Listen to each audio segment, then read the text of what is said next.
Alors, la Fête des semences, c'est une plateforme incroyable qui promouvoit justement les semenciers et semencières du Québec, mais ça nous permet aussi de rencontrer des fournisseurs de produits et services horticoles.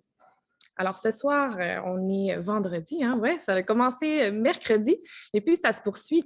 Comme vous le savez peut-être certains, il y a des visages que je vois, que je reconnais. La programmation est riche et diversifiée, puis ça se poursuit jusqu'à dimanche. Dimanche, notre dernière conférence est à 19 heures. En tout, là, sur les 5 jours de programmation, ça rassemble 30 invités. Donc, quelle chance quand même hein, d'avoir tous ces gens-là qui nous partagent leur expertise. Alors, sans plus tarder, je vais vous présenter mes 3 invités de la soirée. On va les saluer. On peut saluer Catherine Wallenberg des Semences Nordiques. Bonsoir Catherine, ça va bien? Allô Julie, oui, ça va bien. Oh, attends, on voit pas ton image. Attends, est-ce que tu peux nous saluer encore une fois pour qu'on voit ton Bien visage? sûr. Allô Julie, est-ce que vous me voyez? Allô? Allô? Oui, oui, là, on te voit, parfait. Merci d'être avec nous ce soir. Parfait. On est aussi accompagné de Jean-François Lévesque des Jardins de l'Écoumène. Bonsoir Jean-François. Bonsoir, ça va bien? Oui, ça va, merci. Merci d'être avec Oui. nous ce soir. Ben oui, ça fait vraiment plaisir de vous retrouver. Ça fait déjà 2 ans maintenant qu'on n'a pas la chance de se rencontrer, mais grâce à la technologie, bien, on se retrouve de façon virtuelle. Fait que c'est mieux que rien. Ben oui, ça te permet de rencontrer 165 personnes d'un coup, donc vive la technologie. Et puis, notre dernier invité, et non le moindre, c'est Patrice Fortier de la Société des plantes. Bonsoir, Patrice, ça va?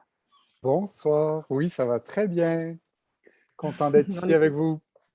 Oui, c'est réciproque. On est content de t'avoir également. Alors, ce soir, on va parler de semences, évidemment, puis, mais de semences des particularités des semences en milieu nordique, parce qu'on a des personnes qui sont justement des experts en la matière.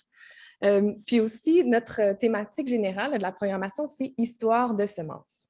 Alors, c'est pour ça aussi que ce soir, j'aimerais avoir des petites anecdotes, juste savoir aussi c'est quoi le passé, dans le fond, de nos invités, juste savoir un petit peu plus qu'est-ce qui les a amenés dans ce monde-là. C'est quoi leur porte d'entrée? Alors, on va écouter leur présentation, une à la suite de l'autre. Nos 3 invités vont nous parler de leurs entreprises puis de leur travail. Puis ensuite, on va passer au bloc de questions où on va répondre à vos questions, là, à toutes vos questions. Vous allez avoir l'occasion de les écrire dans le chat, dans le clavardage ou de lever votre main aussi pour participer. Donc, on pourrait commencer avec Catherine Wallenberg des Semences Nordiques. Si tu veux nous dire un petit peu plus, qu'est-ce qui t'a amené à devenir semencière? Est-ce que tu savais que c'était quelque chose que tu voulais faire depuis l'enfance ou? Pas depuis l'enfance. En fait, quand j'avais 20 ans, j'ai déménagé aux États-Unis, en Virginie, pour aller habiter sur une communauté intentionnelle du nom de Twin Oaks. Et puis là, j'ai découvert l'agriculture et j'ai eu la chance de travailler sur une ferme laitière, dans un moulin à scie, de faire des fromages, tout plein de choses, faire les foins. Mais j'ai aussi été comme initiée à la culture de semences. Puis j'ai tout de suite été assez enchantée de tout le potentiel que ça a. Et puis toute l'importance que ça a aussi. Puis dans la pratique, c'est quelque chose que j'ai beaucoup apprécié faire et découvrir et apprendre. Alors, dans les années qui ont suivi, je savais que je voulais vivre d'agriculture et puis c'est devenu très clair que les semences, c'était pour la vie. Ça répond un peu à ta question? Est-ce que... mais là, je ne me lance pas dans la présentation tout de suite, hein? Mais oui, si je te Oui. propose de poursuivre avec ta présentation, que tu me parles un petit peu des semences nordiques. Alors, ben, je vais continuer un petit peu à ce moment-là avec mon parcours. J'ai touché à plusieurs types d'agriculture dans ma vingtaine. Et puis, au retour au Québec, c'était clair pour moi que je voulais me familiariser avec les défis de production qui sont propres à notre climat, les maladies, les pestes, puis les difficultés juste d'avoir une saison agricole assez restreinte dans le temps. Alors, j'ai travaillé sur vraiment plusieurs fermes maraîchères où j'ai pu apprendre c'est ça, ces défis de production-là, puis aussi les méthodes de production qu'on a. Euh, puis alors ça m'a comme formée. Puis, il y a de ça quelques années, j'ai fondé Semences Nordiques. Alors, j'avais déjà comme un portefeuille de variétés que j'appréciais beaucoup. Et puis, j'ai continué à l'agrandir et choisi vraiment les variétés en fonction de leur performance au niveau du rendement, au niveau de leur résilience aux conditions climatiques et aux pestes et maladies. Puis bien sûr, pour leur goût, des fois, ils ont juste des caractères inusités, sont un beau légume qui goûte bon puis qui performe bien. Je l'ajoute au catalogue. Et puis, de ce temps-ci, j'aime beaucoup faire des essais variétaux pour vraiment être capable de comparer côte à côte différentes variétés, puis vraiment choisir celle qui performe bien puis que je pense va bien performer comme pour les jardiniers québécois. C'est ça. Ah, j'ai une couple de photos. Je ne sais pas, Mathieu, si on peut montrer les 2 photos, juste pour donner un peu une idée de la ferme. Oui, ça s'en vient. Ouais. Alors, voici une première photo. J'ai la chance d'être sur une magnifique ferme en Outaouais, en zone 4A. Et puis, sur la ferme ici, j'ai une serre qu'on voit en bas à droite et puis 3 champs d'isolation qui me permettent de faire plusieurs variétés d'une même espèce, comme 3 concombres, par exemple, qui seraient, s'ils étaient dans le même champ, ils seraient croisés par pollinisation des abeilles. Alors, pour éviter et maintenir l'intégrité des semences, des variétés, pardon, il faut une isolation.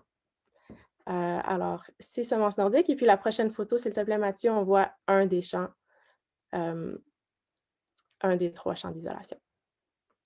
Voilà, c'est moi, c'est semences nordiques. C'est vraiment beau. J'imagine que tu as un drone pour prendre ces photos-là. J'ai un ami qui a un drone. Tu as un ami qui a un drone. Super photo. Ben, merci, Catherine, de ta présentation. Bien sûr. On peut poursuivre avec Patrice Fortier qui pourrait nous parler un peu plus de la raison qui l'a amené, en fond, dans ce monde-là de semencier. Est-ce que c'était quelque chose que tu savais depuis ta tendre enfance que tu voulais faire? Ou...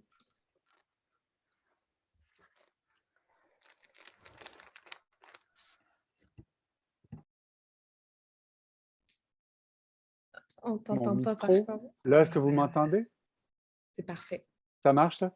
Oui, Ouais. en fait, non, je n'avais pas vu ça venir dans ma vie. Je me suis pris par surprise à devenir semencier, un peu en éliminant tout ce que je ne voulais pas faire. En fait, dans la vie, il restait ce métier-là.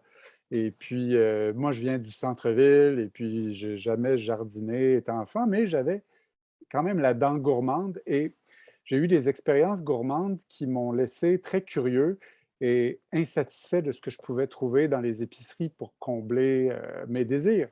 Donc, j'ai goûté une salade de tomates vertes, entre autres en Italie, quand j'avais comme 17 ans, dans les années 80. Puis, ça m'a pris du temps avant de retrouver la même tomate, mais elle n'existait pas en épicerie, il fallait la faire pousser. Donc, à un moment donné, passer par les semences, c'est la seule façon de se procurer certaines denrées, certaines plantes. Et donc, ça m'a ouvert les yeux, finalement, sur le réseau de distribution et la part qu'on pouvait y prendre en tant que citoyen, puis la liberté qu'on avait. Donc, j'ai découvert vraiment tout un monde. Et je crois que ma gourmandise m'a vraiment fait sauter dans ce monde, passer à travers le miroir et quitter le monde des arts d'où je provenais pour devenir producteur par un petit cours en agriculture à l'ITA de la Pocatière.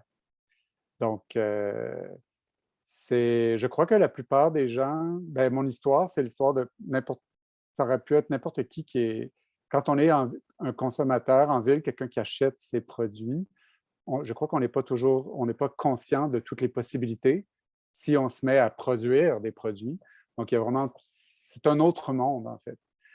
Heureusement, aujourd'hui, je trouve qu'il y a beaucoup de médias qui nous aident à voir clair de l'autre côté du miroir. Donc, il y a plus de contacts entre le côté consommateur et producteur qu'il y en avait quand j'ai commencé la Société des plantes, il y a 21 ans. En fait, presque exactement en même temps que la Foire de Montréal. On est nés à peu près en même temps. Donc, quand j'ai commencé, en fait, il n'y avait pas énormément de compagnies de semences au Québec. Bon, il y avait les semences du portage, on était peut-être 4, 5, 6. Et il n'y avait de toute évidence pas les ressources en ligne, donc c'était plus difficile de trouver l'information pour développer le métier comme il faut. Et j'ai décidé de venir m'établir dans le Bas-Saint-Laurent, qui est quand même une région marginale quand on regarde la carte du Québec, étant quand même assez au nord et beaucoup plus fraîche l'été.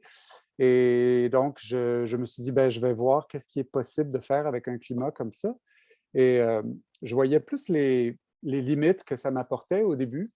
Et je dirais qu'avec ça fait comme 24 ans, 23 ans que je suis dans la région, maintenant, je vois les avantages que ça m'apporte avant de voir les limites. Bien entendu, je ne peux pas faire autant de variétés de tomates et de piments qui demandent plus comme 120 jours à maturité, mais il y a quand même de bons avantages à vivre dans des régions marginales comme ici, entre autres le vent, l'aération, parce qu'on pense souvent à la question des semences nordiques en pensant à la latitude, donc à quel point dans le nord on est, mais bon, il y a la latitude et l'altitude. Donc, moi, je suis en basse altitude, mais je suis au nord.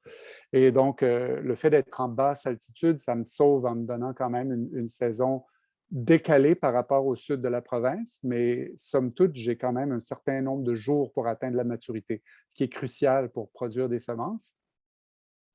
Et vivant dans un endroit qui est très bien aéré, finalement, bien, il y a certaines cultures où on peut se trouver privilégié, dans le sens qu'il y a des maladies qui ne font pas leur apparition, comme le mildiou sur les feuilles de concombre ou de cucurbitacées en général.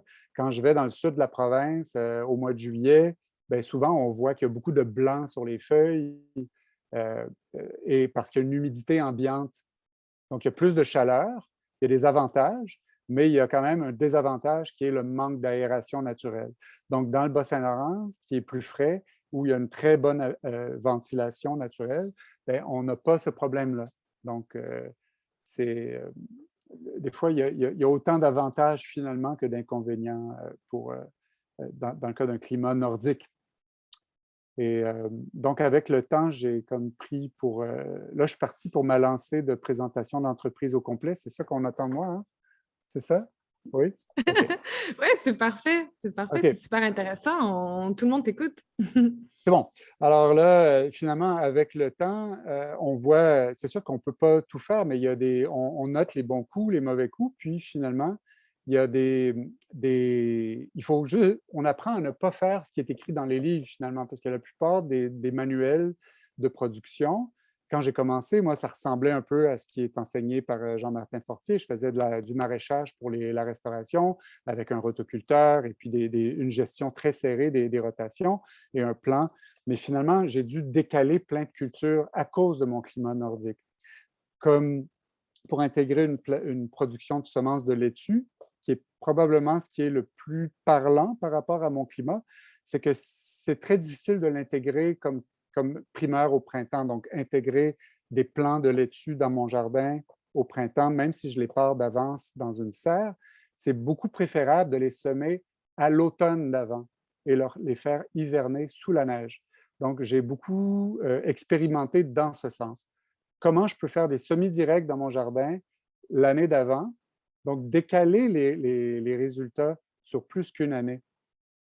Donc, la culture de 2023, elle a été déjà semée dans certains cas en 2022. Pas seulement pour des carottes, des bisannuelles communes comme les carottes, les betteraves, mais pour des annuelles comme la laitue aussi. Donc, les traiter comme des bisannuelles nous donne une montée en fleurs et une production de semences hâtive la deuxième année, plus hâtive que si on l'implantait au printemps. Donc, ce jeu avec le calendrier est ce qui sauve ma production de semences nordiques, en fait. Donc ça, je dirais que c'est ce qui est primordial dans mon expérience de produire des semences dans un climat marginal. Et donc, tourner ce qui est un point négatif en point positif, finalement. Donc, le fait qu'on ait quand même une certaine couverture de neige et un hiver, les températures minimales, pas toujours plus froides que plus au sud, permettent d'hiverner des plantes. Et il y a des protections hivernales maintenant qui nous permettent d'améliorer la survie à l'hiver, comme des douillettes, des édredons pour les plantes. Donc, il y a ça. Et d'autre part, j'ai orienté ma production pas tant juste vers des gens qui vont les cultiver, les plantes que j'offre, les semences que j'offre dans des environnements manicurés et sous paillis plastique et tutorés avec goutte à goutte, mais je pense aux gens qui cultivent de façon un peu plus proche de la nature, donc un peu plus sauvage, donc avec des conditions moins idéales. Et donc, j'ai orienté ma production vers des techniques de culture que j'appelle mi-sauvage. Donc, j'ai des chats qui passent à travers l'écran. Donc, on privilégie les tomates qui rampent au sol, sans paillis plastique, sans arrosage régulier et sans tutorage. Donc, on va aller chercher souvent moins de rendement, mais il y a un potentiel de développement d'une génétique adaptée à des conditions de culture qui ne sont pas les meilleures pour aller bien sélectionner les individus les plus résilients, finalement. Donc, c'est une façon de voir les choses de la Société des plantes à Kamouraska que j'ai développée. Donc, on va souvent privilégier cette sélection au profit d'un volume de production. Alors, je crois que c'est quelque chose qui définit la Société des plantes au-delà de sa latitude et ce qui me permet de voir l'évolution de lignées de semences une génération après l'autre, finalement. Donc, je crois que ça résume. Je devrais rajouter le fait que la Société des plantes, au départ, c'était un projet artistique et qui s'est comme un peu enfargé dans l'agriculture. Et puis là, il n'y a plus rien à faire. On ne recule plus. On est un peu pris là-dedans. Là. Donc, c'est un heureux mariage où, à partir de 2021-2022, l'art va reprendre un peu plus de place et il va y avoir des manifestations sur place dans la renaissance de la Société des plantes. On a un espace dédié à l'art en permanence. Et donc, cette espèce de poésie agricole est le leitmotiv, si on veut, de notre production, qui a aussi des aspects scientifiques, là, bien entendu, mais donc, c'est de ça qu'on va le plus discuter ce soir, j'imagine, le côté agronomique. Donc, voilà pour ma présentation. Pour avoir fait le tour. Oui, c'était super intéressant. Je suis sûre que je ne suis pas la seule, mais il me semble que je pourrais t'écouter parler toute la soirée, Patrice. Super intéressant. Il ne faut pas Parfait. dépasser les 10 minutes. Ah, c'est parfait. On peut continuer, si tu veux. On va continuer dans les questions. Oui, c'est ça, je te blague. Parfait. Alors, on va poursuivre avec Jean-François Lévesque, des Jardins de l'Écoumène. Est-ce que tu es prête à faire ta présentation? On va partir en même temps aussi ta présentation PowerPoint. D'accord. Ah oui, Alors, puis oui, si tu peux nous raconter, excuse-moi, ton anecdote. Ouais. Qu'est-ce qui t'a amené dans ce monde-là de semencier? En fait, j'ai toujours été attiré par la nature. Donc, pour moi, c'est le monde du vivant qui m'a toujours intrigué. Donc, j'ai étudié en foresterie, en conservation de la faune, mais étant donné que je suis un urbain, je ne voyais pas en fait comment je pouvais travailler en ville, en foresterie. Donc, bref, j'ai poursuivi des études en horticulture à Mirabel et là, j'ai eu la passion s'est développée pour moi pour l'agriculture maraîchère. Quand j'ai sorti de l'école, ben, j'ai fait des tentatives de vouloir vendre des légumes, puis rappelons-nous, il n'y avait pas de ferme de panier bio comme Équiterre, fermier de famille, ça n'existait pas. Et écoute, bon an, mal an, je restais pris avec une quantité de légumes qui ne se vendait pas. J'essayais de vendre ça à l'épicerie conventionnelle.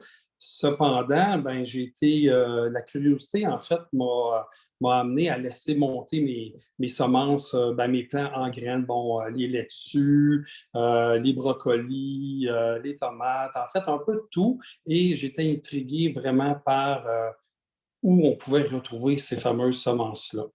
Alors, effectivement, à cette époque-là, il y avait peu de semenciers, peu d'informations, mais c'est vraiment la curiosité puis l'intérêt de comprendre comment le vivant se manifeste.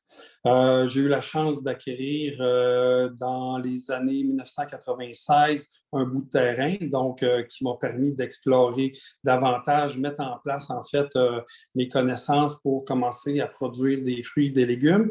Alors, les jardins d'Écoumène, ben, c'est comme ça que ça a débuté. On peut peut-être passer à la slide suivante, Mathieu. Donc, on s'est retrouvés, en fait, à Saint-Damien-de-Brendune, dans l'Anaudière, sur une terre de 130 hectares. Au tout début, c'était un petit potager, on expérimentait les variétés. Et rappelons-nous aussi qu'à l'époque, c'était la mode des hybrides, les hybrides F1, les super plantes standardisées, uniformes, mûries tous en même temps, ont tous le même calibre pour fitter dans les boîtes de carton. Alors, mais moi, ce qui me décevait, c'est justement cette uniformité, cette standardisation qui ne correspondait pas, en fait, au jardin potager familial. La déception, en fait, se manifestait parce que tu plantes 25, 30, 40 pieds de brocoli dans le but, en fait, de pouvoir t'alimenter toute la saison. Mais les hybrides, ils étaient vraiment programmés puis ils produisaient tous en même temps. Donc, c'était quoi l'intérêt, en fait, d'avoir des variétés qui mûrissent tous en même temps pour un jardinier? Je me questionnais beaucoup. Puis c'est là que j'ai commencé à découvrir. Puis il fallait chercher à l'époque ces variétés, en fait, aujourd'hui qu'on qualifie les variétés du patrimoine, les variétés à pollinisation libre, tout ça. Et bon an, mal an, on a découvert des entreprises américaines, des entreprises européennes avec une multitude, en fait, de variétés à pollinisation libre, donc qui permettaient plus facilement de reproduire d'une saison à l'autre ces semences-là. Alors, l'intérêt est apparu naturellement et puis, donc, on s'est mis à tester dans nos terrains, sur notre terre, en fait, de Saint-Damien, des variétés. Puis, un peu comme Patrice l'expliquait, on s'est rendu vite compte qu'en zone 3B, sous notre climat, on était quand même limité par les variétés, étant donné que les saisons sont plutôt courtes. Donc, on a introduit plein de variétés pour justement essayer de découvrir lesquelles qui pouvaient mieux pousser. À travers tout ça, bien entendu, ce qui m'a inspiré beaucoup, c'est l'apparition, en fait, d'un livre qui m'est apparu en librairie dans les années 99-2000, en fait. C'était une traduction d'un livre de Bill Mollison sur la permaculture. Puis je vous dirais que c'est là que le coup de cœur m'est apparu parce que, bien entendu, cultiver des plantes potagères, à la base, c'est pour notre alimentation, notre survie aussi, faire survivre des variétés, en fait, qui nous sont arrivées à travers, en fait, une multitude de personnes, en fait, à travers une trajectoire qu'on pourrait qualifier de millénaire. Tu sais, si on se rappelle que l'homme a sédentarisé les plantes et les animaux il y a près de 20 000 ans, donc ces plantes-là, à l'origine, c'est des plantes sauvages. Il y a toute une histoire, il y a tout à découvrir, en fait, puis à comprendre comment on a développé ces variétés-là. Puis la journée que j'ai réalisé que en réalité, les tomates sont devenues des tomates, les brocolis, à travers, en fait, cette sélection, à travers nos propres orientations, je dirais à la fois objectives et subjectives, là, franchement, pour moi, ça a été cette révélation que c'est un métier que je voulais pratiquer. C'est un métier, en fait, qui me permettait d'explorer puis de comprendre justement tout ce cheminement-là.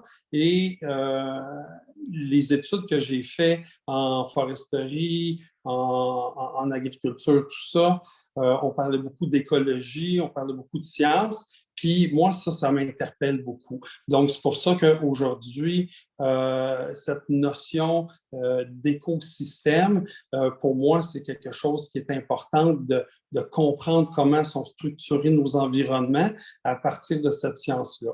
Alors, donc, autant au niveau du potager, autant au niveau de l'organisation de nos activités, c'est-à-dire commerciales, de transformation, tout ça, ben, cette notion d'écosystème-là s'applique. Ça nous a permis, en fait, de nous définir aussi comme gardiens des semences, comme je vous disais tout à l'heure, ces variétés patrimoniales-là qui nous sont transmises de génération en génération, ben, on a vu un engagement. Puis c'est un engagement aussi que l'Écoumène a envie de partager avec vous, les jardiniers, parce que si vous n'êtes pas là pour les cultiver, ben nous, notre raison d'être va disparaître. Donc, c'est cette compréhension-là, cette passion-là aussi également qu'on essaie de transmettre, de dire on préserve ces variétés-là, c'est un héritage qui nous appartient. On est chanceux.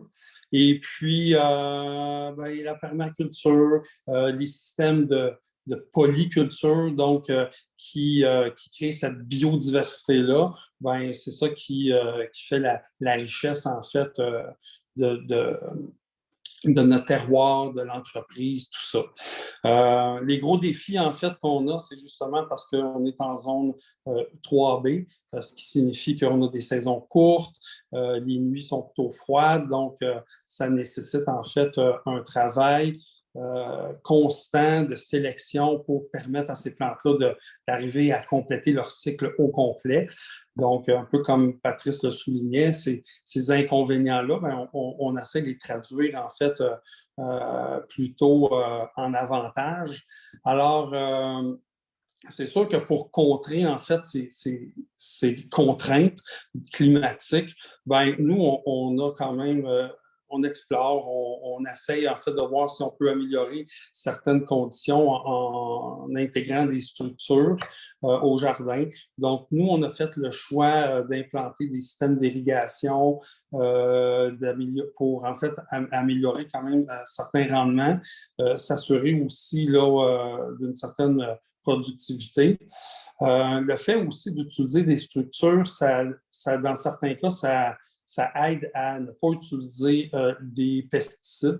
Ça crée des conditions sèches pour inhiber en fait le développement des micro-organismes.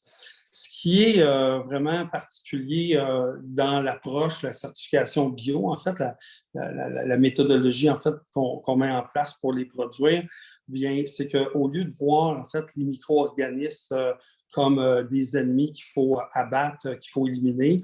Je fais une petite anecdote par rapport au contexte du virus actuel. Hein, quand j'entends nos gouvernements dire qu'on va mener un combat pour les éliminer, je pense qu'ils n'ont rien compris. Donc, il faut plutôt chercher à les apprivoiser, puis il faut chercher justement à les mettre en valeur. Ça, c'est une des choses aussi que l'Écoumène fait. Tout ce qui concerne les sols vivants, la gestion des micro-organismes, ça reste un défi, mais de comprendre le rôle qu'ils ont à jouer justement entre le sol, leur métabolisme, les besoins qu'ils ont en fait en termes de nutriments, puis le rôle que ces micro-organismes-là jouent au niveau du microbiote. Tout ça, c'est une complexité en fait qu'on cherche à démystifier pour bien comprendre les mécanismes, puis pour ce que ultimement la permaculture nous demande de faire, c'est-à-dire de travailler avec la nature plutôt qu'à essayer de la combattre. Donc, c'est ce qui nous amène aussi à certains moments de vous dire que oui, des mauvais coups ou des moins bons coups, ben, on a envie. Ça va faire maintenant 8 ans qu'on tente de faire la production de semences d'oignons, puis des échecs, on en a eu, étant donné que les oignons, ce sont ce qu'on appelle des bisannuels. Donc, ça prend 2 ans pour produire en fait des semences. Donc, il y a une première année qu'on cultive la racine, le bulbe, et on doit les entreposer dans une chambre froide pour l'hivernation, donc pour la dormance durant presque 6 mois, pour les réintroduire dans le jardin l'année suivante. Alors, sachez qu'on en a fait des essais et des erreurs pour arriver, en fait, à aboutir au bout de 2 ans à une production de semences. Le fait que les saisons sont courtes, on a souvent de la difficulté à arriver à justement avoir des oignons qui arrivent en dormance. Le cas des courges, c'est un peu la même chose. Donc, arriver à produire les semences, ça nécessite souvent 2 à 3 semaines supplémentaires de production. Alors, il y a des variétés qui parviennent, puis d'autres beaucoup moins. Donc, oui, c'est un défi constant. C'était des remises en question aussi, des méthodes, des stratégies. Puis, en plus, ben, on a à composer avec la nature qui elle-même a ses propres règles, ses propres lois. Donc, il faut vraiment observer la nature. Il faut être en contact avec elle, puis prendre des décisions des fois très rapidement pour justement adapter tout ça. Finalement, on peut passer à la suivante. Les bons coups, ben, c'est sûr qu'on s'est rendu compte que les plantes s'adaptent. Ça, c'est ça qui est merveilleux. Ils s'adaptent au terroir, s'adaptent à ces conditions-là. Donc, on voit que le travail qu'on fait peut porter fruit. Donc, le cas du King of the North est un poivron qu'on cultive maintenant depuis 30 ans. On voit qu'il parvient justement à bien s'adapter. Bon, dans nos conditions, il n'est peut-être pas la variété la plus productive, mais dans d'autres conditions, donc plus dans le sud, il n'y a pas à être intimidé par les variétés modernes. Alors, comment ça se déroule en fait dans une vie d'un semencier? Je vous dirais qu'il y a 4 choses en fait qui composent notre vie de tous les jours. Donc, l'écologie, bien entendu, la biodiversité, c'est faire cette science. Les réponses, on les retrouve en fait dans ce domaine-là. L'économie, bien entendu, le défi, c'est ça qui est le défi aussi d'un semencier, c'est d'être viable économiquement. Alors, puis moi, je pense que les deux entités sont parfaitement compatibles, donc l'écologie et l'économie. Il y a le social, le culturel aussi qui est omniprésent et nous-mêmes les humains. Et puis les variétés qu'on cultive, bien, on a le sentiment de poursuivre en fait un travail qui était amorcé, puis on espère qu'il y aura des gens qui pourront le poursuivre après nous parce qu'en tant que gardien, c'est juste un passage.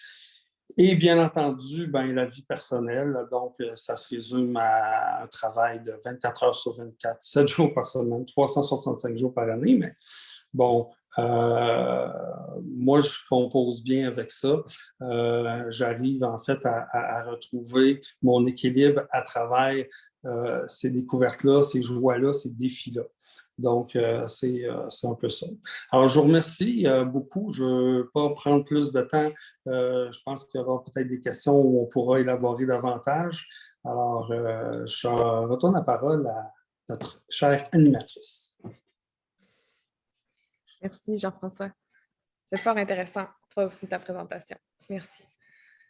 Alors oui, on va ouvrir la période de questions dès maintenant. Donc, je vous rappelle comment on peut procéder. Vous avez l'option d'écrire vos questions directement dans la boîte de clavardage, dans le chat. On va ensuite les lire, puis l'intervenant ou l'intervenante qui souhaite répondre peut prendre la parole. Et puis, vous avez aussi l'option de parler, de poser votre question de vive voix. Pour ce faire, je vous explique, vous avez au bas de votre fenêtre Zoom un onglet réaction. Vous cliquez dessus, vous pouvez lever la main.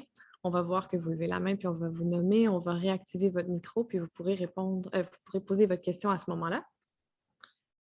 Alors, on vous bombarde de questions dès maintenant. Go! La première question vient de Crystal Poitras. Question pour Patrice au sujet de la laitue. Est-ce que c'est la semence qui est semée en automne, winter sowing en anglais, ou la plante de l'année d'avant qui est laissée en place pendant l'hiver et qui reprend vie au printemps? Eh bien, c'est presque entre les deux, la réponse, dans le sens que c'est un autumn sowing. C'est-à-dire qu'on sème la laitue à la fin de l'été, début de l'automne, en place. Moi, je privilégie les semis directs plutôt que les transplantations. Il y a toujours une meilleure qualité d'enracinement, ce qui est crucial pour l'autonomie de la plante et puis qu'elle s'abreuve d'elle-même, qu'elle ait moins besoin d'irrigation supplémentaire, etc. Et donc, chez nous, c'est autour de la fête du travail. Donc, plus ou moins le début septembre. Ça peut être la dernière semaine du mois d'août ou la deuxième semaine de septembre. Pas beaucoup avant, pas beaucoup après. On dit que ça prend le format bol de café au lait pour aller chercher le maximum de capacité de survie à l'hiver. Donc, pas tasse à expresso et puis pas grande assiette à spaghetti. Donc, entre les deux. Et donc, si la plante est trop jeune, elle a des chances de ne pas affronter l'hiver comme il faut, de ne pas avoir assez de racines. Si elle est trop avancée en âge, si elle a été semée à mi-juillet, eh bien, elle va être bonne à manger à l'automne, mais elle va être découragée de passer l'hiver.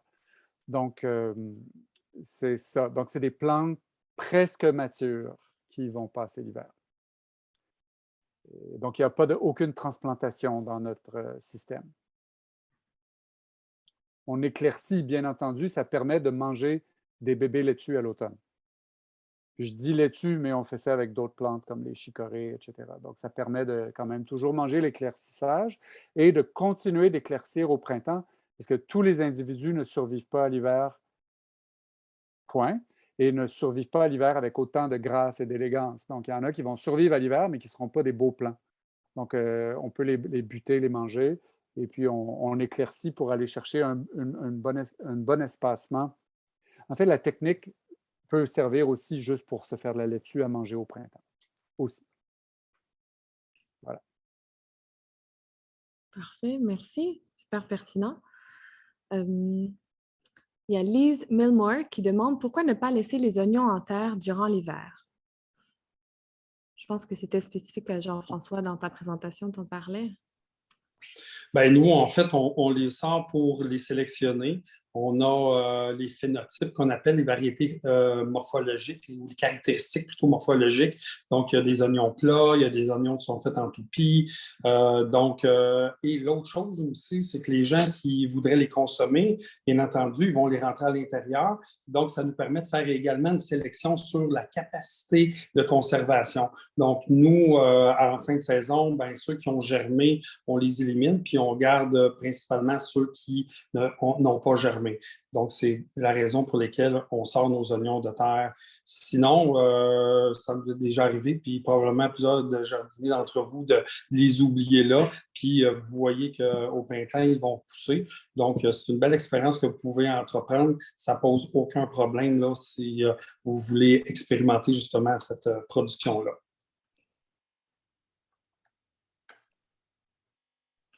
Parfait, oui. Merci.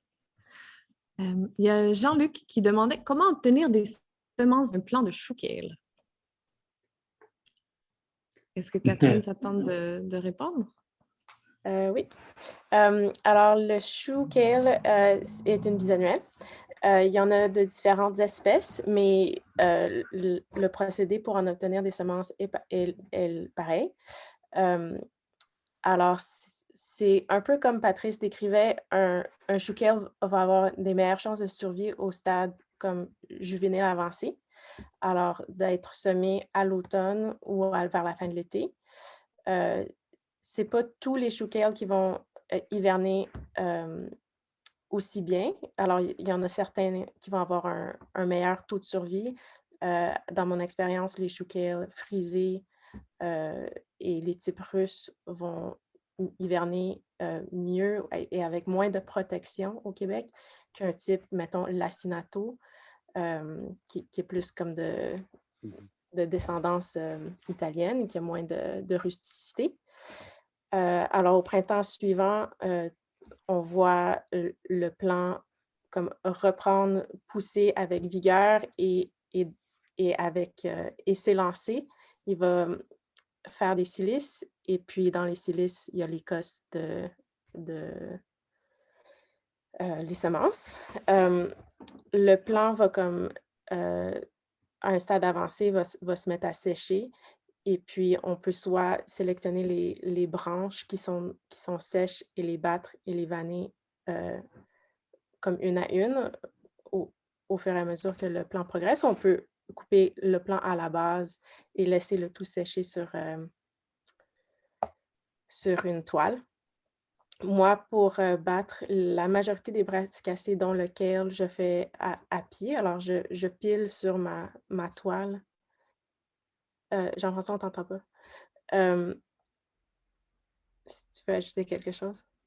Et puis après ça, j'utilise des tamis, et puis on peut vanner avec, un ventilateur simplement.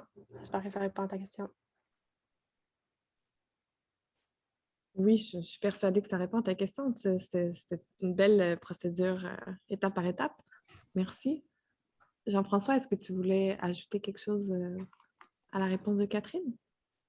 Pour le kale, Oui, mais parce que j'avais cru comprendre que peut-être tu voulais prendre la parole, mais si tout a ben été non, dit. en fait, non, je m'excuse parce que j'essayais de lire le chat en même temps, fait OK. que je circule, mais c'est correct, les explications que Catherine a données, c'était excellent. OK, parfait. J'ajouterais quelque chose, moi. Oui? En fait, c'était parfait comme explication. On a sauté un aspect important, c'est qu'on ne peut pas faire des graines de kale avec un kale qui passe l'hiver. Ça prend un minimum d'individus. Puis ça, c'est souvent les gens, nous, en tant que compagnie de semences, bien entendu, on a un volume, donc qui nous permet de faire de la sélection et tout. Mais comme moi, je ne fais pas de graines de brassicacées en deçà de 100 individus. C'est sûr qu'à une échelle personnelle, individuelle, on peut tolérer moins, mais pas 4, 5, parce qu'il va y avoir de la consanguinité très forte dans cette famille de plantes-là. Donc, on ne peut pas faire certains légumes, on ne peut pas les reproduire à petite échelle domestique sans des conséquences sur la qualité de la génétique. Voilà. Okay. Il y a comme un minimum d'individus à respecter. Est-ce que je peux poser une question tout de suite en demandant ce serait quoi le minimum? Tu l'as dit, toi, Ben, c'est c'est très 100, mais... difficile de répondre à ça, mais le minimum, c'est que ça dépend si c'est un kale de Brassica napus, comme un kale sibérien. Les Brassica napus, c'est le nom de l'espèce, le nom scientifique. Ils sont moins sensibles à la consanguinité. Il y a plus d'autopollinisation, donc on peut permettre moins d'individus. Là, je dirais comme 20 individus, ça pourrait être correct. Mais avec des Brassica oleracea, comme quand c'est de la famille du chou, à proprement parler, il faudrait viser comme plus d'individus. Quoique, on peut le faire avec 20 individus. Il faut juste être conscient qu'on a peut-être perdu un peu le potentiel de la variété dans la génération qui suit. Il ne faut pas prendre pour acquis qu'on a le mieux que cette variété-là peut exprimer dans les générations futures de notre production de semences. Voilà. Merci. Super intéressant. Robert qui demande « Salut, arrivez-vous à faire des semences de bêta-carde blette dans votre zone? » Votre zone à un ou l'autre. Au Jardin de l'Écoumène, en fait, on fait plutôt les betteraves que les bêta-cardes. Puis, ce que des fois les gens ignorent, c'est que ce sont deux. En fait, ils font partie de la même espèce, donc ils peuvent se croiser.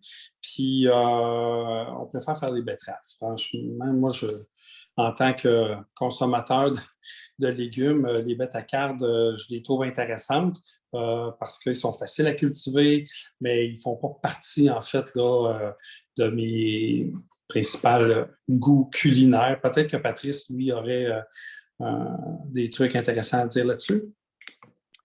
Ben moi, j'aime beaucoup les feuilles de betterave. Alors, ouais, c'est ça. Souvent, moi, je consomme beaucoup les feuilles de betterave. Mais la bêta-carde, elle a un potentiel ornemental indéniable dans les variétés à tiges colorées, entre autres. Et j'avoue que c'est comme quelque chose que je vais réintégrer. J'en ai fait dans le passé. Puis, je me suis procuré mes semences de bêta-carde chez d'autres producteurs jusqu'à maintenant, à part pour la McGregor's Favorite, là, qui n'est pas une bêta-carde, mais qui est une betterave à feuilles. Mais c'est tout à fait possible pour répondre à votre question. Il y a des variétés plus rustiques que d'autres au froid. Ouais, c'est ça. C'est ça, il y a comme la Silverado dans le guide de Elliott Coleman pour les cultures euh, plus comme résistantes au froid. Je sais que le cultivar Silverado, qui est un cultivar de bétacarde à cosse large et blanche, elle n'est pas colorée par contre, avait un potentiel de survie au froid plus meilleur que d'autres variétés. Mm. Ben, c'est ça, moi je suis comme Patrice, la variété Lutz qu'on cultive, le feuillage il est doux, il est Très comestible, bonne, puis c'est très il bon. s'apparente à de la bêta-carbe. Donc, étant donné qu'on n'est pas des grands mangeurs, ben, c'est correct. On se suffit en fait des feuilles de betterave. C'est ça. C'est bon? Oui, oui, c'est parfait. On poursuit. Bonsoir. La personne a 2 questions. On va commencer par la première. Est-ce qu'une semence adaptée à la nordicité est aussi viable plus au sud, à Montréal, par exemple? Catherine, est-ce que tu veux répondre? Oui, bien sûr. Ben, ça sera pas, ça sera pas long et élaboré comme réponse, mais oui. Ben, dans un sens, c'est pas comme si Montréal, c'était beaucoup au sud non plus. Il y a beaucoup des conditions climatiques qui sont semblables dans un sens large. Tu quand on choisit un concombre jour à maturité de 50, tu sais, de très peu de jours, ben, tant mieux, vous l'aurez encore plus tôt à Montréal si vous arrivez à le planter une semaine d'avance sur nous. Alors oui, Exact. tout à fait. Parfait. Si je plante différentes variétés de concombres dans mon petit jardin, est-ce qu'il y a un risque que le légume soit transformé par la pollinisation croisée ou c'est juste pour la production des semences que vous devez éloigner les plants? Merci. Je vais continuer. C'est pour la production de semences. Alors, c'est ça, la pollinisation viendra faire en sorte que la semence est croisée et donc, ça serait un hybride l'année suivante et qui peut être tout à fait intéressant, surtout si c'est 2 concombres, mais qui ne sera pas fidèle à la variété plantée la première année ou les variétés plantées la première année. Mais pour le légume lui-même, pour le concombre, l'année même, aucun problème. Merci. Il y a Olga qui demande, outre les salades, que peut-on semer d'autre à l'automne? Ben, en fait, il y a les épinards qui peuvent être essayés, les radis. En fait, la plupart des légumes qui tolèrent bien le froid ont cette capacité-là. Souvent, nous, on se rend compte que lorsqu'on fait une production de semences de radis en fin de saison, à sa naissance, on fait les récoltes. Il y a des semences qui tombent au sol. L'année suivante, je peux vous garantir que ce sont toujours les plus beaux radis, en fait, qu'on récolte. On dirait que la nature nous joue des tours, mais les radis qui poussent naturellement au sol, définitivement, gros, fermes, juteux, croustillants. Alors, oui, il y a plusieurs variétés comme ça qui pourraient être à essayer. Les épinards, c'est un peu la même chose. On les sème souvent beaucoup trop tard. On aurait avantage à les semer très, très tôt, mais bon, comme des fois les sols sont encore humides ou on n'est nous-mêmes pas prêts à jardiner, bien, ça serait une chose à essayer, des semer directement en pleine terre juste avant que le sol gèle. Les semences peuvent rester en dormance, puis la plante a le temps, en fait, au printemps, au fur et à mesure que la saison se réchauffe, ben, en fait, de pousser. Puis, encore une fois, les épinards sont de qualité supérieure, justement parce que c'est des plantes qui aiment le froid. Donc, c'est au moins quelques variétés intéressantes à essayer. J'ajouterais, en fait, la question est comme large parce qu'en fait, elle parle de production de choses qu'on mange et de production de semences, les deux, j'imagine. Mais moi, je sais que pour la production de semences, qui est comme encore plus long parce que ça prend encore plus de jours que les choses qu'on mange, il y a 2 cultures, 3 cultures autres que les laitues que j'ai vraiment intégrées en semis de fin d'été, début d'automne pour une production de semences l'année d'après, mais ça inclut aussi ce qu'on mange. C'est le cerfeuil. Donc, le cycle normal du cerfeuil, c'est de monter en fleurs. Il y a beaucoup de plantes qui sont stimulées par le solstice d'été, donc la Saint-Jean-Baptiste, à monter en fleurs. Donc, la camomille allemande et le cerfeuil, les deux vont toujours, peu importe la date où on les sème, elles vont monter en fleurs à la Saint-Jean-Baptiste. Si on les sème le 1er mai, elles vont monter en fleurs à Saint-Jean-Baptiste ou pas loin après. Si on les sème au mois de septembre, elles vont quand même monter en fleurs juste à la Saint-Jean-Baptiste le printemps d'après. Donc, ça nous donne beaucoup plus de bien meilleures récoltes. Le cerfeuil qu'on sème début août ne va jamais fleurir en septembre-octobre. Donc, il nous donne une récolte à l'automne. Il passe l'hiver sans aucune protection sous la neige. Et puis, on a une autre récolte au mois de mai, et puis mai-juin. Et puis, il va fleurir, il va finir par fleurir à la fin juin pour donner des graines qui tombent naturellement à terre à la fin août, début septembre. C'est son cycle qui nous montre qu'on peut réutiliser pour faire nos cultures. Donc, c'est le meilleur moment pour moi de semer le cerfeuil, c'est début août. Et donc, il y a des variétés d'oignons à cycle long aussi qui tolèrent très, très bien un semis direct au jardin, hiverné sans aucune protection chez nous. Avant, quand je vendais des légumes dans les restaurants, je faisais du Walla Walla, qui est un gros oignon, un oignon doux qui ne passe pas bien l'hiver en conservation. Donc, difficile pour nous de le reproduire à la semence.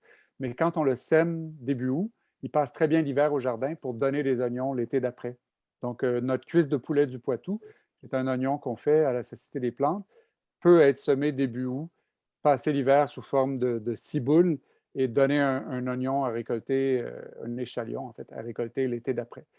Donc, même chose avec la camomille, elle donne son meilleur rendement à partir d'un semis de début d'automne. Donc, il y en a d'autres, mais pour en nommer 3-4, ce sont celles-là. Je vais en ajouter 2. Il y a Oui. les poireaux et les panais aussi Oh qui yes. qui peuvent être récoltés. Et puis, un panais récolté au printemps qui a passé l'hiver sous neige, il y a rien de plus sucré et ouais, c'est dans les meilleurs panais, peu importe la variété. Ouais.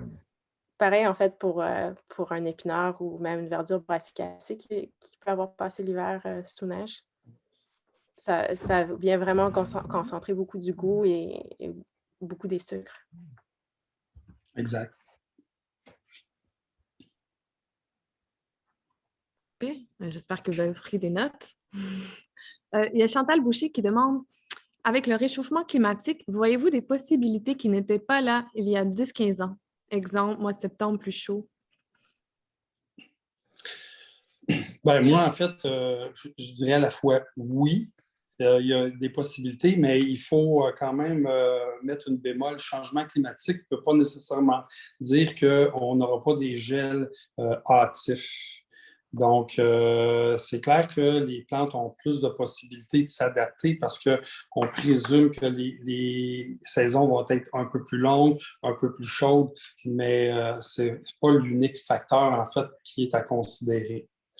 Donc, c'est parce que les changements climatiques, ça peut aussi occasionner plus de, en fait, des orages. Il y a 2 ans, on a eu beaucoup de grêle. L'année passée, on n'en a pas eu. Donc, c'est très variable. Moi, je ne me fie pas là-dessus, en fait, pour me dire qu'un jour, on va pouvoir cultiver de l'okra, exemple. L'okra, qui est une plante qui nous, à l'Écoumène, ne pousse pas très bien. Donc, ni des oranges, ni des bananes. Donc, on est mieux de s'attarder aux cultures qu'on connaît, qui sont bien adaptées à notre climat, puis qui nécessitent moins d'entretien, moins de soins. Donc, une culture plus facile, plus écologique. Je suis du même avis que Jean-François. Peut-être qu'on va avoir des saisons un peu plus longues en moyenne ou un peu plus chaudes en moyenne, ce qui vont bénéficier certaines cultures. Mais le fait que ça soit imprévisible, puis qu'on ait une année un gel le 15 septembre, puis un autre le 26 octobre, si c'est imprévisible, puis le fait qu'on ait des événements hors du commun aussi, là, des sécheresses, ça rend pas la job plus facile ou le climat plus harmonieux.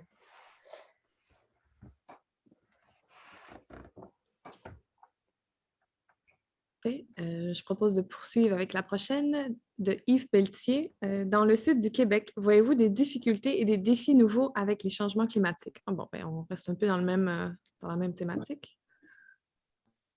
En fait, on peut rajouter un phénomène aussi que j'ai observé depuis les dernières années, c'est la migration, en fait, des insectes ravageurs. Moi, j'aurais jamais cru un jour avoir à traiter ou en fait à intervenir avec la ciboulette. Il y a un insecte qu'on appelle la teigne du poireau, qui est un petit insecte minuscule. On n'avait pas ça au Québec, donc ça s'attaque à l'iacée, les oignons, les poireaux, l'ail et la ciboulette aussi. Donc ça, il y a une migration en fait qu'on constate.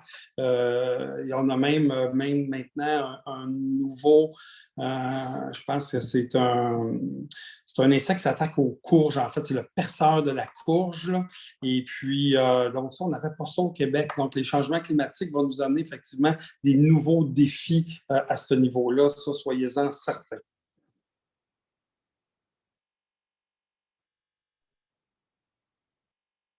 Parfait. On a Coralie qui demande, qui vous dit bonsoir d'ailleurs. Existe-t-il à votre connaissance un réseau d'agriculteurs nordiques? Je suis sur la côte nord en agriculture et je cherche à découvrir des semenciers nord-côtiers et à créer un réseau. Merci. Ben, à ma connaissance, moi, j'en connais pas particulièrement. Mais tu sais, il y a ces semenciers du patrimoine qui, s'il en existait, auraient sûrement des informations à transmettre là-dessus. Semenciers du patrimoine. Mais il y a une coopérative c'est à Bécomo ou à Sept-Îles, je ne me souviens plus. Il y a une coopérative agricole. Oui, mais font-tu des semences ou juste de la production maraîchère? Je ne sais pas. Je pense peut-être qu'ils font un peu de semences, mais non, ils doivent faire de la production maraîchère. Bien raison. Je ne sais pas plus. Bonne question. Parfait. Karel qui demande, j'ai entendu parler des tomates de Madagascar dans le livre Jardin vivrier. À quand les semences de ce type de tomates au Québec? Est-ce que ça vous dit quelque chose, ces semences de tomates-là? Moi, pas particulièrement, non. Je ne connais pas non plus. Non. Vous savez, dans des répertoires, on dit qu'il y a plus de 10 000, peut-être même 15 000 variétés de tomates à travers le monde. Donc, ça fait quand même une très grande diversité de variétés. Donc, malheureusement, on ne peut pas tous les connaître. Mais si jamais vous découvrez des choses que vous considérez exceptionnelles, ben, vous pouvez toujours écrire à votre semencier préféré, puis lui proposer, en fait, d'en discuter avec lui. Nous, en tout cas, les Coumen, on est toujours bien intéressés de connaître vos propres découvertes. Donc, puis je pense que c'est la même chose pour Catherine, Patrice. On est tous des curieux, en fait, de découvrir des nouvelles choses.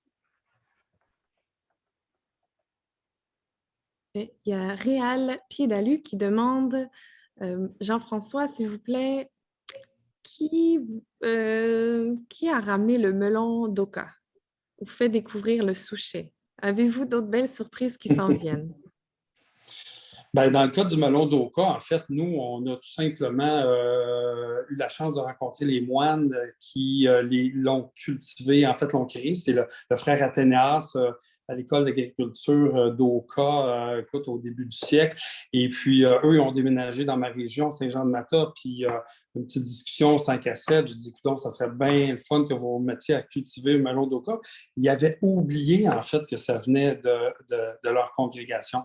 Bref, nous, on a profité de l'occasion aussi pour le partager avec Slow Food. Il y a eu différentes publications qui ont été faites, mais c'est pas nous qui l'avons redécouvert comme tel. On a partagé cette information-là au grand plaisir, en fait, j'espère, des jardiniers et des moines aussi. Sinon, ben, souchet, oui. Le souchet, c'est une découverte.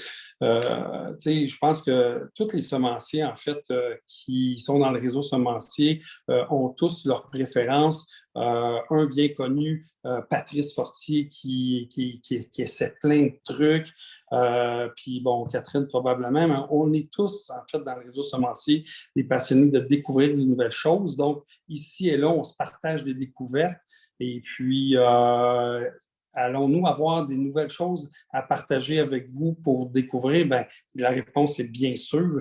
Le monde végétal, en fait, est super diversifié. Il y a plein de nouvelles variétés. Il y a de nouvelles espèces aussi qui méritent d'être essayées. Donc, gardez contact avec vos semenciers, puis c'est clair qu'on va être en mesure de vous faire découvrir des nouveaux goûts, de nouvelles saveurs et puis plein de trucs le fun. Je ne sais pas si Patrice avait d'autres choses à rajouter parce que Patrice, ça, c'est un des très.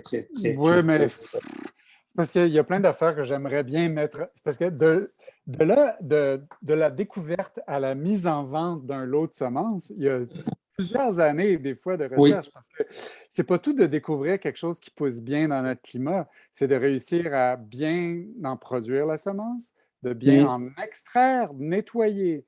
Moi, j'ai plein de pots de graines dans mon réfrigérateur à semences, là. J'ai un entrepôt réfrigéré et j'ai des lots. Je ne les vends pas parce que je n'ai pas des bons taux de germination. Tant que je n'aurai pas découvert comment bien les faire germer, je ne peux pas les partager avec personne. Donc, j'ai plein de choses que je ne peux pas partager parce que je ne sais pas quoi vous dire, comment les faire germer. Je ne sais pas. Alors, tant que je ne l'aurai pas découvert, puis la bonne chose là-dedans, c'est que des fois, oups, après 5-6 ans, les graines étaient dans notre réfrigérateur à semences. On fait nos tests machinalement parce qu'on fait, je ne sais pas, je ne les compte plus les tests, mais pas loin de 2000 tests là, à l'automne. Et à un moment donné, oups, ça germe tout d'un coup. Il fallait que ça vieillisse 5 ans. Et fait que le mythe de la graine fraîche de l'année vient d'en prendre un coup, là. Donc, des fois, les graines doivent être entreposées plusieurs années avant de se réveiller, comme des belles au bois dormant qui acceptent de se faire appeler à la vie. Puis, ça prenait juste ça, ce qui est finalement dans la nature, il y a plein de graines qui dorment dans la terre en attente de se faire réveiller, là. Donc, des fois, ça peut prendre d'une découverte de quelque chose qui est bon pour notre climat à la mise en marché. Des fois, ça peut prendre pas loin de 10 ans. De là, l'importance de perpétuer notre métier à une relève, parce qu'on ne pourra pas tout mettre en marché, toutes nos découvertes avant de crever. J'aimerais ça faire un coup de pouce sur ce que tu dis, Patrice, parce que, tu sais, bon, quand tu es dans le potager, quand tu es dans les plantes qu'on peut qualifier de plus domestiquées, les taux de germination sont beaucoup plus faciles à atteindre. Tu sais, la plante, elle vit un peu au détriment, en fait, de l'agriculteur, du jardinier, tout ça. Elle a laissé tomber ses mécanismes de dormance. Puis Patrice, il découvre beaucoup de plantes qui sont plus près des plantes sauvages. Puis souvent, ce que Patrice explique, c'est que ces plantes-là ont conservé leur mécanisme de survie, donc ce qu'on appelle la dormance. Et puis, c'est la première fois que je t'entends parler de ça, Patrice, ça, que après 5 ans, ça s'est mis à germer. Je te dirais que je n'ai pas cette patience-là.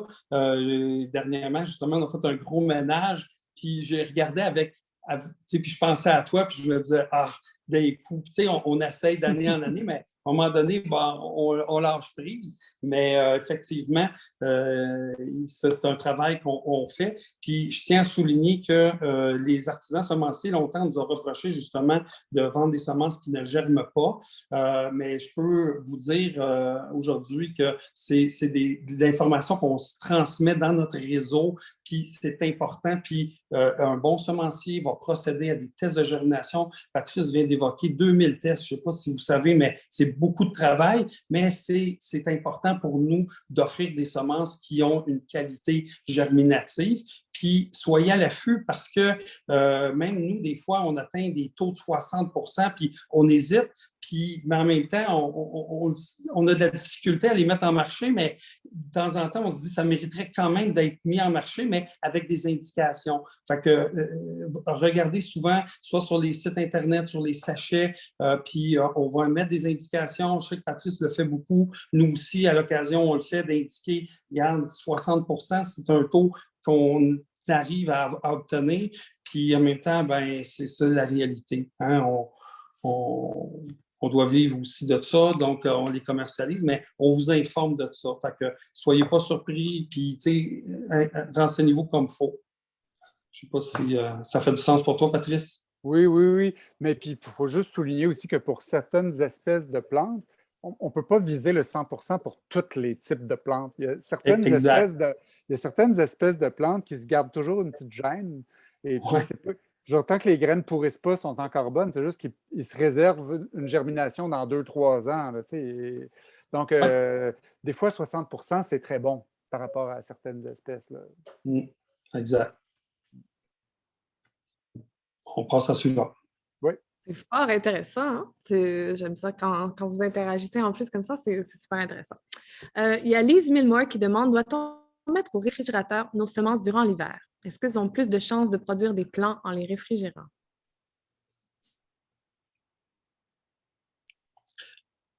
Ben, moi, je vais répondre. En fait, c'est pas nécessairement, ça dépend des espèces. Je veux dire, tantôt, j'évoquais le fait que des plantes qui ont été domestiquées, qui ont un pouvoir germinatif maintenant naturellement facile. C'est pas une pratique à généraliser.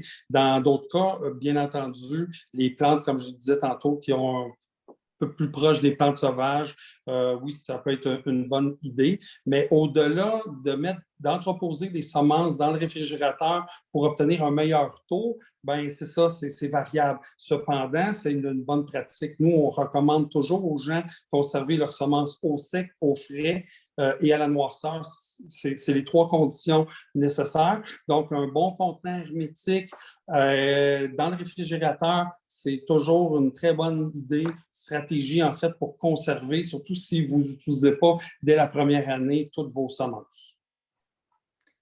J'ajouterais une chose à ça. Vos semences, quand vous les sortez du réfrigérateur, c'est une bonne idée de laisser le contenant complet s'acclimater pour ne pas ouvrir puis qu'il y ait condensation ou création d'humidité sur les semences qui seraient plus fraîches que l'environnement. Alors, moi-même, j'en entrepose certaines au congélateur, d'autres au réfrigérateur. Et puis, je laisse toujours acclimater avant d'ouvrir mon contenant pour ne pas créer des variations d'humidité qui seraient détrimentales. Effectivement. Merci. Il y a Émeric qui demande, avez-vous des résultats avec des cultures dans des sacs? L'ail, l'oignon et les poireaux m'ont donné des résultats variés. Et pratiquez-vous la culture sur butte?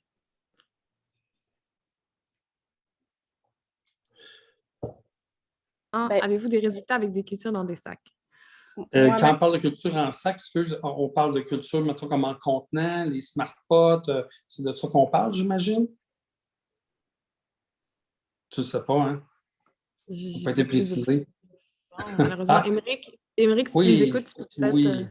Oui, il écrit oui, c'est ça, les cultures en contenant. Ben, en fait, le secret de la culture en contenant, je dirais, parce que ça fonctionne définitivement, ben, c'est les terreaux, c'est les substrats. C'est sûr que c'est plus exigeant au niveau de l'irrigation, la fertilisation aussi des sols, en fait, du substrat. Mais définitivement, j'oserais dire aujourd'hui que pratiquement tout peut se cultiver en contenant. Il suffit juste d'avoir la bonne méthode, la bonne régie de culture. Catherine, est-ce que tu voulais ajouter quelque chose? Ouais. Moi, j'aurais juste une dernière chose à rajouter. Je m'excuse, Catherine, je pense que tu avais un truc à dire, mais justement, par rapport au contenant, vous savez, nous autres, à l'Écoumène, les sols vivants nous interpellent énormément. Et puis, il y a 3 ans, avec Bioterre, on s'est fait recommander d'utiliser du biochar. Alors, je peux vous dire aujourd'hui que pour moi, le biochar, ça a été une révélation parce que justement, en contenant, ça crée ces conditions-là qu'on recherche pour maintenir les éléments nutritifs, l'eau, tout ça, les plantes, c'est un match parfait. Donc, biochar à introduire dans vos substrats, c'est une très bonne idée, je peux vous le garantir. C'est tout. Émeric, moi, je ne fais pas de culture en pot ni en sac. Je vais faire encore écho à Jean-François. C'est sûr que c'est possible. Attention à la régie de l'irrigation. Si tes plants sont cuits et desséchés, tu auras 0 succès. Mais tu peux certainement aller chercher aussi un petit peu plus de chaleur en culture en sac. Ici, au Semences Nordiques, je fais de la culture sur planche. Alors, il y a un petit peu d'élevé. Je ne sais pas si c'est ce que tu entends par butte, mais c'est assez typique là, en planche permanente ou pas, là, qu'il y ait un petit peu de... que ça soit un petit peu buté pour bien que l'eau s'égoutte. Nous aussi, on est sur but à la Société des plantes. Ici, c'est des planches permanentes non mécanisées depuis 12 ans à peu près, qu'il n'y a plus de rotoculteurs. Donc, c'est des planches permanentes avec les allées comblées par une culture de pissenlit, qui sont d'ailleurs certifiés bio. Mes pissenlits sont certifiés bio. Euh, je les, Mais c'est le meilleur système d'égouttement de l'eau que je puisse connaître et qui nous permet de marcher même après la pluie sans avoir de l'argile qui colle aux pieds et qui font de l'ombre aux racines. Donc, que des bienfaits. Donc, planche permanente avec pissenlit dans les allées, pour nous, c'est l'architecture de base du jardin. Voilà. Merci. Il y a Serge Rioux qui demande s'il y a des semences de tomates qui peuvent être récoltées tard à l'automne sous abri. Puis si oui, avez-vous des recommandations pour les variétés? Il y a des variétés qui donnent des meilleurs résultats que d'autres. Comme de fait, en général, c'est les variétés qui ont des peaux un peu plus épaisses ou qui ont vraiment des gènes de résistance aux maladies de fin de saison de la tomate. Moi, je sais que la variété d'Iberville et la variété pêche jaune sont comme pas mal winner en fin de saison, comme South American Banana. Donc, ils vont aimer les températures un peu plus fraîches qu'il y a dans le... On parle de serre, chez nous, c'est un tunnel non chauffé, donc ce n'est pas une vraie serre chauffée, mais un abri de culture. Donc, il y a des variétés qui se comportent mieux à plus basse luminosité et température plus fraîche, comme ça. Donc, moi, ce que je connais, c'est d'Iberville, pêche jaune et South American Banana. Je ne sais pas c'est quoi.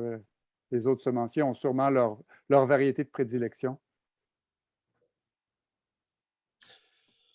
En fait, moi, je vais récolter toutes mes tomates pas mal jusqu'au gel. Ouais. Les coumènes, c'est comme ça aussi que ça se déroule là. Jusqu'à temps qu'il y ait les premiers gels, on essaie de récolter le plus qu'on peut. Puis on ne fait pas de discrimination nécessairement d'une variété à l'autre. Ils ont pas mal tous le même régime de culture. Parfait. Merci. Il y a Frédéric Mousseau qui demande si on considère qu'il y a moins de maladies en conditions nordiques, est-ce que cela implique qu'on peut effectuer moins de rotation des cultures?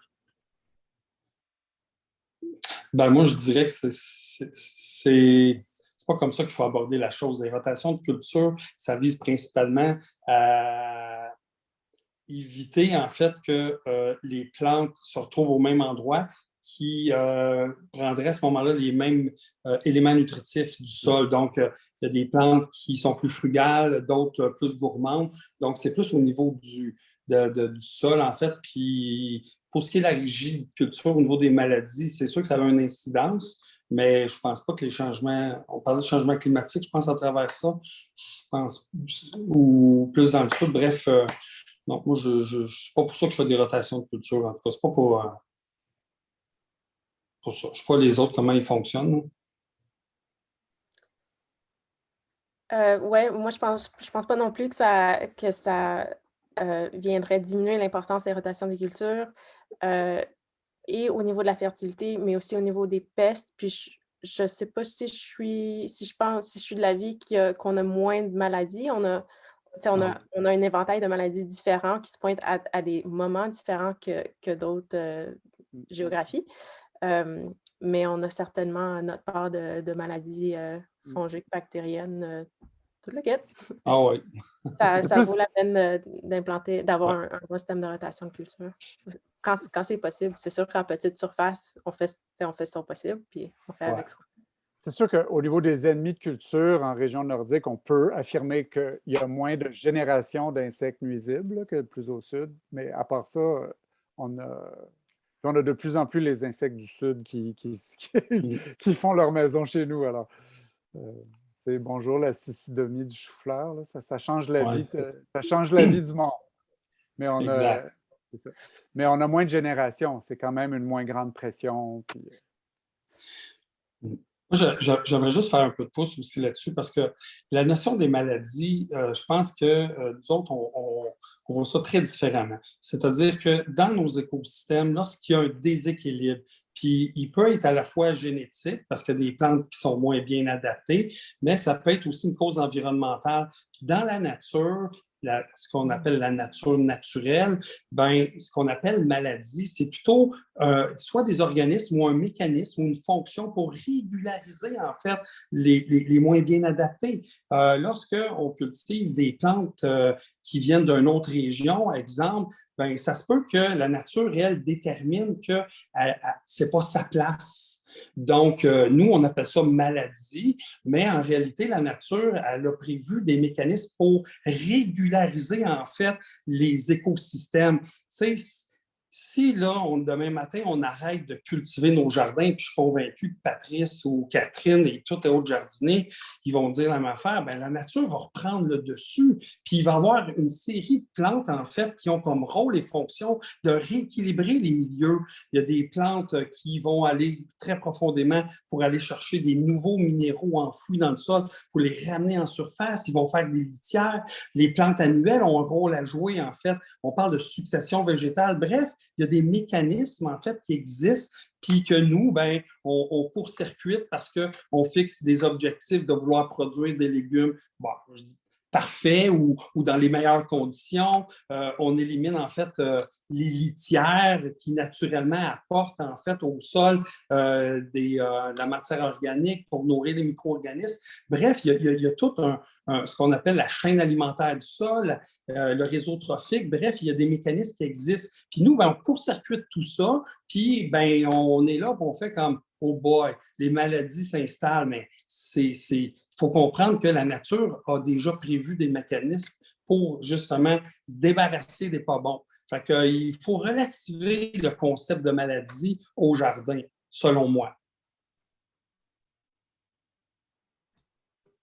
Parfait. Je vois l'heure avancer. Je constate qu'il est, il est presque 23. Je propose de prendre une dernière question, mais avant, je vais dire à tout le monde qui ont posé des questions, merci beaucoup de votre participation.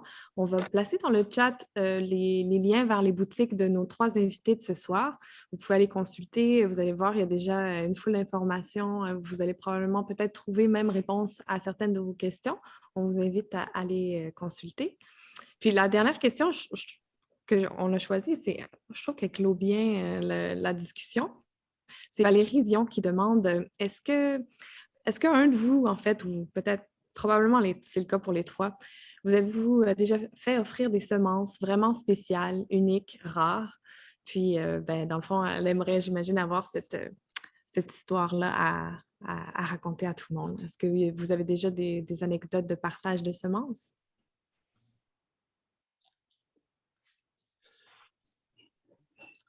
Ben, moi, l'anecdote que je pourrais raconter, il y a le haricot grand-maman Dinelle, en fait, qui nous a été transmis par la petite fille de grand-maman Dinelle qui est morte à l'âge de 104 ans. Quand on m'a proposé de cultiver ces semences-là, j'ignorais en fait que grand-maman Dinelle, elle les avait obtenues à son mariage à l'âge de 14 ans et qu'elle est décédée à l'âge de 104 ans. Elle les avait cultivées presque toute sa vie. Bref, quand tu entends des histoires comme ça, tu te dis, bon, ben écoute, c'est ça qui fait partie de notre patrimoine, de notre identité culinaire aussi. Donc, ça, on aime bien ces genres d'histoires-là, effectivement. C'est souvent des haricots, finalement. Les haricots, Oui. ça partage très bien. Là. D'ailleurs, il y a Oui. des gens qui font des bijoux avec des haricots, c'est pas pour rien. Là. C'est comme une monnaie d'échange, les haricots. Ben, moi, c'est quand je suis venu vivre dans le Bas-Saint-Laurent, bon, ça fait quand même un bout, là, mais ma voisine à l'époque qui est décédée depuis était une des rares personnes âgées du village qui portait attention à ce patrimoine-là. La plupart des autres personnes de son âge prenaient leur plan à la pépinière, tout. Donc, elle avait conservé les semences issues du jardin de sa famille, donc ça venait de son arrière-grand-mère. Donc, on a encore au catalogue le haricot beurre à graines noires et le haricot Saint-Sacrement qui viennent de Roland de Labrie, qui était ma voisine, qui m'a beaucoup inspiré dans sa conservation du patrimoine. Je veux dire, elle utilisait des mots que j'étais convaincu qu'elle inventait, mais j'ai compris, je les ai trouvés dans un lexique du parler au Canadien. Tu sais, ça venait du Poitou, 17e siècle. Là. Donc, elle les inventait même pas. Elle avait juste gardé vivant une très ancienne mémoire. Donc, je suis toujours très touché quand je touche ces haricots. Je suis très heureux de les partager, en fait. Je dirais que les foires de semences sont toujours des événements où on découvre des variétés, puis on partage aussi des variétés qu'on aime. Alors, il y a de ça 2 ans, à une conférence de semences qui a lieu aux États-Unis, j'avais rencontré un chercheur, puis il m'a très généreusement offert de m'envoyer des semences à haricots jaunes pour des essais variétaux. Je recherchais un trait en particulier dans les haricots jaunes. Et puis, une des 12 semences, une des 12 variétés avait effectivement ce trait-là. Alors, c'est quelque chose que lui avait en banque. Je pense qu'il m'avait envoyé 6 ou 9 semences de chaque variété. Alors, c'était réservé. Mais c'était une belle expérience comme de partage. Et puis, c'est une variété maintenant que j'utilise pour faire un croisement, puis en espérance, dans l'espoir de développer une variété qui a ce trait-là, de ne pas se briser au cou à la récolte. Mais j'espère la rendre plus productive. Alors, issue de croisement, peut-être dans quelques années. Intéressant. Donc, c'est des belles histoires de semences. Je vous remercie de vos partages. Je remercie tout le monde pour leur participation. C'est le temps de clore cette magnifique foire aux questions. Merci beaucoup, Patrice Fortier de la Société des plantes. Merci beaucoup, Catherine Wallenberg de Semences Nordiques. Et merci énormément, Jean-François Lévesque du Jardin de l'Écoumène pour votre participation. On se retrouve, j'en profite juste avant qu'on ferme le Zoom. Il y a une autre conférence à 19h, donc on vous invite à vous joindre à nous. On va mettre le lien vers la programmation. Vous pouvez aller trouver le lien sur notre événement Facebook. Donc, merci beaucoup tout le monde. Bonne soirée. Merci. Merci. Ouais. Merci. Au revoir. Merci beaucoup.